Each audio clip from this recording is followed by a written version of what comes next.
Oi, gente! Olha eu de novo para mais um vídeo para o meu canal Asa Ingere.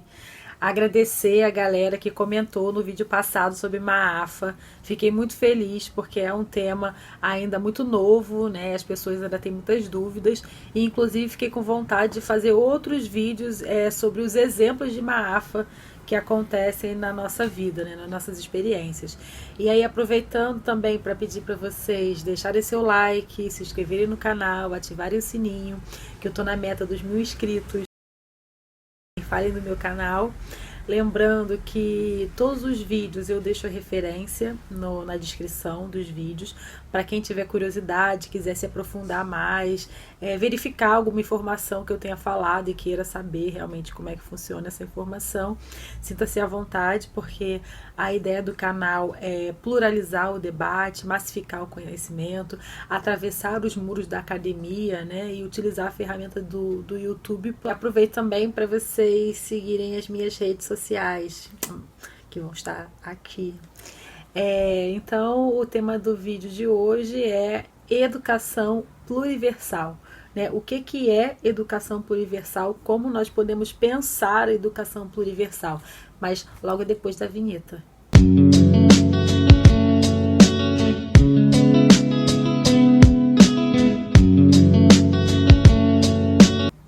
Muito bem, então eu vim aqui conversar um pouco sobre educação pluriversal e como é que surgiu, né, esse tema, por que eu estou falando sobre isso, porque há cerca de mais ou menos 2 anos eu comecei o pós-doutorado, né, na verdade o pós-doutorado foi em 2017, 2 anos. Então, há cerca de 2 anos, eu comecei os estudos mais aprofundados na filosofia africana, na UFRJ, e eu me interesso muito para entender os processos de humanização e desumanização da população negra, né, num contexto brasileiro, né, e durante esse percurso de pesquisa, eu fui, na verdade, fazendo um aprofundamento histórico e dos apagamentos históricos dos nossos saberes, né? E a Sueli Carneiro, ela vai chamar isso de epistemicídio, né? Então, houve um apagamento dos nossos saberes, da nossa contribuição, nosso quem, né? Nós, população negra, né? De ascendência africana, né? Continental ou da diáspora, né? Então, houve esse apagamento que eu fui levantando, né, nas pesquisas para pensar humanidade e desumanização. E, de repente, eu me deparei com o fato de que muito das informações que a grande maioria da população brasileira, tá? E aí é a população do Brasil mesmo, não acessa sobre o povo negro, essa desinformação começa na educação, né? E aí, quando eu falo de educação, eu estou falando das escolhas, né? Das escolhas do olhar universal, né? E é importante falar um pouco sobre universalidade, que o Brasil escolheu como educação modelo e padrão para toda a nação, por exemplo. E isso significa que nós, pessoas negras, afro-brasileiras e pessoas também não negras, claro, estou falando de uma educação, né, de um país, né, multirracial, nós, na verdade, não temos acesso a informações que são essenciais para o processo de reumanização das pessoas negras, né, no Brasil e no mundo. E aí, diante desse cenário, né, eu percebi que era necessário pensar e repensar e me nutrir de reflexões sobre a educação, né? E a partir disso eu comecei a fazer várias formações para professores, né? Enfim, já surgiram outras práticas que pensam essa educação pluriversal e surgiu até um certo vídeo no YouTube que a pessoa aqui veio fazer para tentar também botar um pouco de luz sobre esse debate. Então vamos lá, né? O que é pluriversal? Né? Quem vai trazer essa ideia, esse conceito, esta categoria é um filósofo sul-africano chamado Mogobe Ramose. Tá? O Mogobe Ramose, que é um senhorzinho muito assim, fofinho, ele vai tensionar a filosofia ocidental, né, dizendo que essa filosofia grega, ela existe também, mas ela não é universal. Não existe somente a filosofia grega, existem múltiplas plurifilosofias, dentre elas a filosofia africana, assim como tem as filosofias chinesas, japonesas, aborígenes, indígenas, múltiplas, né? Indígenas, tem também as múltiplas filosofias africanas e afrodiaspóricas.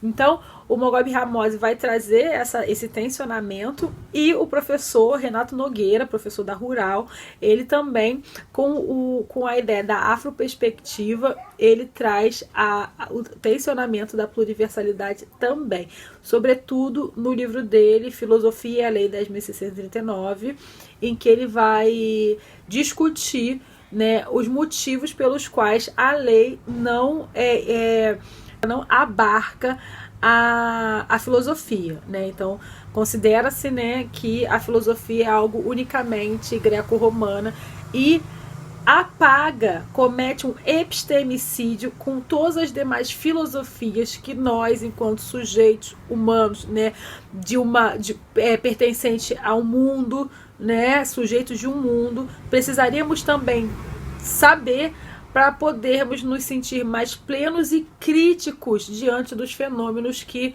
se desdobram na nossa vida. É assim, informações que nos são negadas, né, e que de alguma forma faz com que a gente esteja um pouco mais ignorante em relação a alguns fatos, como esse, por exemplo, né? E aí eu falei há pouco tempo sobre a pluriversalidade e a universalidade, né? É porque, né, o que seria isso? Quando a gente pensa em Ocidente, o que é o Ocidente, Asa? O Ocidente que eu tô falando, eu tô pensando em Anglo, Estados Unidos, Europa, tá? A gente poderia dizer, por exemplo, todos aquele conjunto ético-cultural, né? Herdeiro de uma cultura greco-romana, né? Então eu estou falando de todos os povos, né, europeus, mas o filho pródigo da Inglaterra, chamado Estados Unidos da América, por exemplo, né? Mas Asa, o Brasil não é ocidental? Sim, o Brasil, ele está na América, ele sequer o Ocidente, de certa forma ele faz parte um pouquinho do Ocidente, mas o Brasil não tem poder e estrutura real dentro desse Ocidente. E as pessoas brancas no Brasil, quando elas entram em contato com o Ocidente anglo-europeu, rapidamente elas são categorizadas como latinas. Então, existe também esse fenômeno dentro do processo de ocidentalização do Brasil, tá? Mas isso também é um outro papo, a gente pode até fazer um vídeo sobre isso, mas o importante é entender que quando eu falo Ocidente, eu estou falando desse poder, né, bélico, econômico, industrial, tecnológico, né, político, que é dominado por potências que vêm desse eixo Anglo-Europa, né? Então eu estou falando disso. E aí o que significa isso tudo, né? Significa que ser universal, né, é ser parecido, é ser próximo, é estar encaixado, né, no que este Ocidente anglo-europeu diz que é, né? Vou dar um exemplo. Qual é o conceito de beleza ocidental, né? Quem faz as minhas aulas sabem que eu chamo de Leonardo DiCaprio, né? No filme O Lobo de Wall Street. Launched at the time they stick. This is their gift, okay? They're built to be thrown like a lawn dart. 1, 2, 3. Stop. Okay? Safety first. Safety is first. We don't want to get a bad reputation. And I'm zoning, I think I'm possessed. It's an omen, I keep it 300, like the Romans, 300. We're the Trojans, baby, we living in the moment. I've been a minute for the longest, and you know it, and you know it, and you know it, and you know it. No caso do filme, né? Detentor de riqueza, trabalha na Wall Street,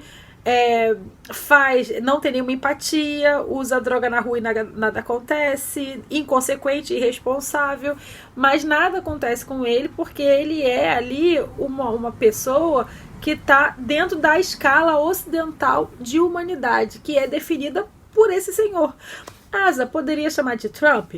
Sim, eu poderia chamar de Trump, mas eu prefiro pensar um pouco mais em termos de artes, eu chamo de Leonardo DiCaprio. Mas isso também é tema para outro vídeo, um vídeo só sobre isso, que eu tô já preparando o roteiro e tal pra gente fazer.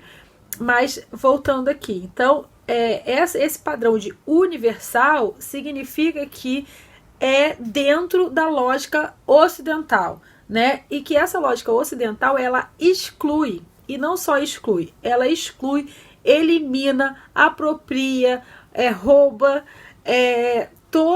todos os outros não universais, né? Ou assimila mesmo, embranquece esses outros, né, universais. E aí, quando Mogobe Ramose e o Renato Nogueira vêm pensando essa pluriversalidade, e eu vou também pensar, junto com o professor Renato, porque ele também fala sobre isso, a educação pluriversal, eu estou pensando numa educação que não está apenas presa à perspectiva de saberes que partam de um eixo que é anglo-europeu. O que eu quero dizer com isso, né? Quero dizer que a gente pode aprender a filosofia grega, mas também podemos aprender as filosofias, algumas filosofias, alguns conhecimentos que venham de outros eixos civilizatórios, né? Negros e não negros, mas que abra uma pluralidade de saberes, porque isso é que faz com que a gente se torne sujeitos muito mais críticos, lúcidos, libertos e emancipados diante da roda da vida, né? Então, uma educação que permita a emancipação do nosso pensar, né? E a possibilidade de escolhas mais acertadas para a nossa própria vida, né? Sendo que, para que isso realmente aconteça, é necessário que a educação comece a se pensar a partir dessas pluriversalidades, né? E eu posso dar exemplo da história, né? O apagamento histórico das contribuições da população negra para a humanidade. Isso é apagado em detrimento de reforços de lugares comuns subalternos da população, né? Esquecem de falar que o Egito é negro, né? Esquecem de falar que a população africana possuía sistemas de escritas, de literatura, né, anteriores ao encontro com os europeus, né? Esquece de falar que Cleópatra não é branca de olho azul, né? Então, existem uma série de apagamentos, né? Então, por que, por exemplo, Cleópatra é Elizabeth Taylor? Porque o padrão de beleza de Cleópatra, né, do Ocidente é esse tipo de mulher que é branca, né? Então eles vão o quê? Fazer o embranquecimento dessa história e trazer para o seu viés de universalidade essa história e, consequentemente, apagando uma série de informações importantes sobre tal personagem, por exemplo, né? E aí, por que eu tô falando tudo isso? Eu tô falando tudo isso porque é chegada a hora que a educação formal e a educação informal precisa pensar caminhos e estratégias de permanência e emancipação dos nossos estudantes. Eu penso em exemplos, né? Tanto a incorporação, né, nos saberes, a incorporação dos saberes da capoeira, do jongo, os saberes relacionados à culinária, os saberes históricos, os saberes etnomatemáticos, os saberes da natureza, que esses outros povos não universais também têm a contribuir e a pluralizar o debate sobre os problemas que se colocam diante dos nossos olhos nesse tempo de modernidade, por exemplo, né? E aí, para terminar, eu queria trazer o Foucault, que vai pensar a educação Banto-Congo com o conceito de Indesi, né? Mas também eu falo Indesi. O que seria isso, né? O ser humano, né? O Muntu, né? O ser humano Banto, ele nasce com um sol dentro do seu ser. E responsabilidade da comunidade e, sobretudo, da educação, e aí a gente está pensando nas educações, e não essa educação formal, cartesiana, ocidental, universalista, né? Porque eu estou falando de um pensamento educacional que vem do continente africano, né? Então, o Foucault vai falar dessa educação que se empenha em acender o sol. Nessa ideia de acender o sol, né, que todo ser humano tem, que eu abri também esse canal para ser um lugar de diálogo e pensar outros conceitos, debater sobre outras temáticas e também debater sobre as mesmas temáticas, ter um espaço para a arte, né? Eu acho que é muito importante para a educação. E então espero que vocês tenham gostado desse vídeo. Compartilhem com professores, com educadores, arte educadores. Aproveito para fazer um merchan, que eu dei esse curso há um mês atrás, mais ou menos um mês e meio atrás, no OLAB, e agora eu vou voltar com mais uma edição do mesmo curso, que se chama África e Diáspora, Caminhos para a Educação Pluriversal, atendendo a pedidos de algumas pessoas que gostariam de fazer o curso, mas como era durante a semana em Botafogo, ficou complicado. Então, dessa vez vai ser dia 21 de setembro, um sábado, né, que a gente vai estar se encontrando e debatendo, discutindo, se aprofundando mais, né, nos estudos sobre África e diáspora, pensando educação, arte e educação. Mas, Asa, o curso é só para educadores? Não, o curso é para todo mundo interessado no tema, né, educadores, arte educadores, pesquisadores, pessoas negras, pessoas brancas, indígenas, pessoas interessadas no tema, na temática de África e diáspora e interessada no que eu tenho a dizer, né, a passar adiante.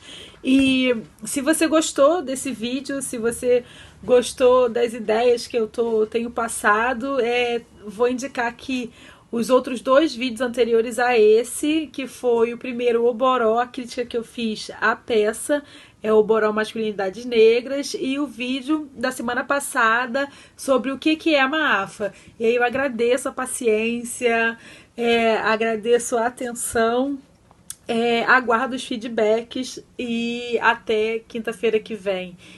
Vamos conversando pelas redes. Oi, Atchana, tchau.